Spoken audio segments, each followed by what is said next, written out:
Right, let's take you to the Eastern Cape now, and residents of Motherwell, this is in Nelson Mandela Bay, have been without power since Friday. This is due to a circuit breaker that tripped at the Motherwell Substation. There's been a large scale of electricity outages across the metro caused by the substation's tripping. Let's speak now to Newzroom Afrika's Siphosethu Booi, who is in Nelson Mandela Bay. Siphosethu, good morning to you. And I know that you're about to have a conversation with the mayor. Let's start with how that region has been handling the whole issue of load shedding, and particularly going into higher stages such as stage 6. How has the municipality been handling all of this?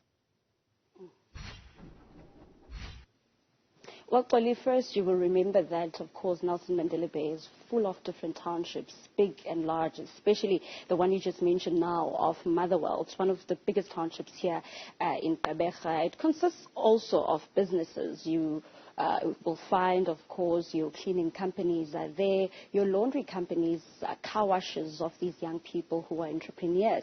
So this particular issue of not having water, including power, has affected many of the residents. I mean, this morning we went to the Motherwell clinic when we spoke to some of the residents at the meeting that was called by councillors, and they were saying that they've been there since the early hours of this morning waiting to be serviced at the clinic, but the nurses there were letting them know that they don't have running water, and they were still waiting for water trucks to make their way there. So this particular issue of the electricity, as well as the stages of load shedding, has added to the many disadvantages for these residents. Some can't even prepare food, some couldn't even get their children ready for school today. So schooling has also been affected. And now to add on to that is the issue that we're currently here about to speak to the Mayor, Retief Odendaal, as he joins us now.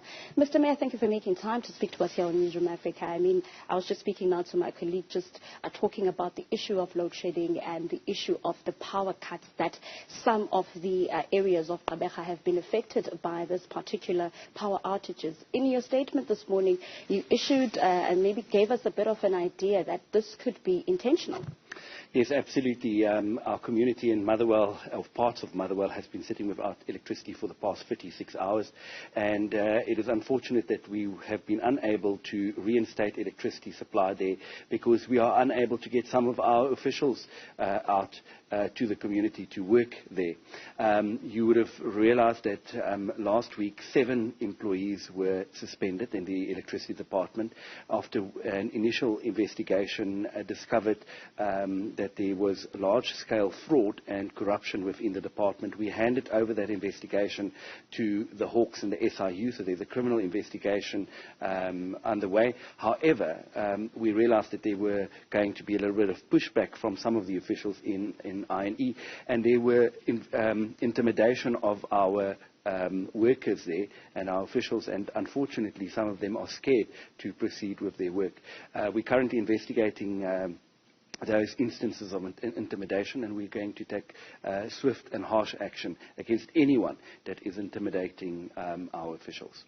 Has there been communication from your office, of course, with the other councillors with regards to this issue of trying to send that message across to them that the municipality will put measures in place to make sure that power is restored back to them? Yes, absolutely. We communicate on almost on an hourly basis as to progress, and we are committed to get that electricity reinstated today still. I want to apologize to each and every resident of Nelson Mandela Bay that has been affected by this power outage, simply because it's internal issues that now is impacting on the lives of our people.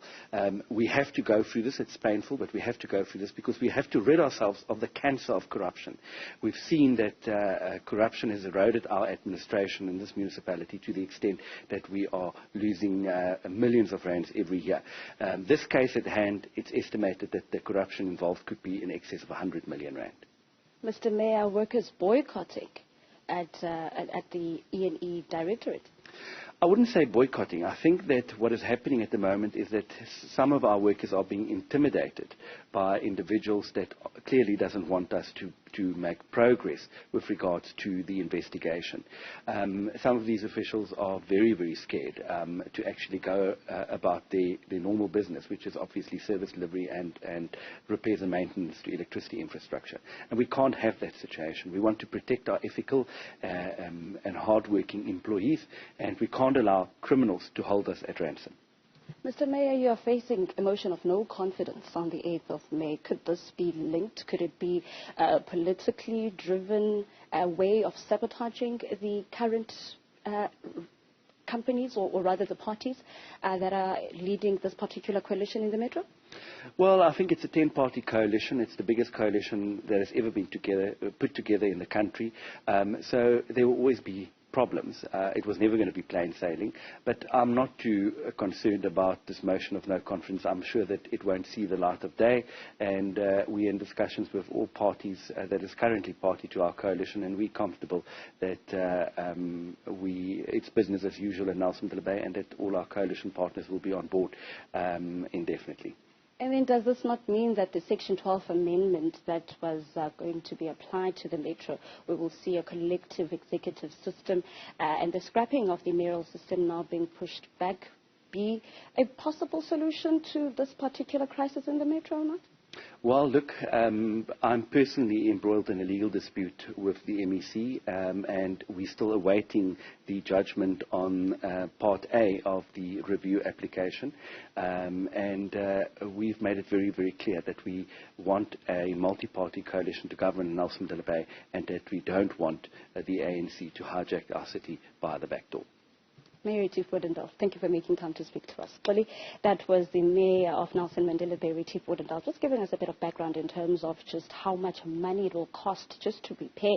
The city is mentioning 100 million rands is worth at stake with regards to this issue of the sabotage that is being caused by, of course, one of the E&E members, of course, as well as the workers who are now currently have downed their tools here in the Metro. And you will remember that this particular Metro is also under investigation, or rather there could be a possibility where we could see that the Section 12 amendment will be applied in this particular Metro. We will see the mayoral committee system being scrapped up and seeing a collective executive. We would see the ANC, the EFF, as well as the NA work together to govern the city forward. Siphosethu, Booi, thank you very much. That's our reporter live for us in Nelson Mandela Bay.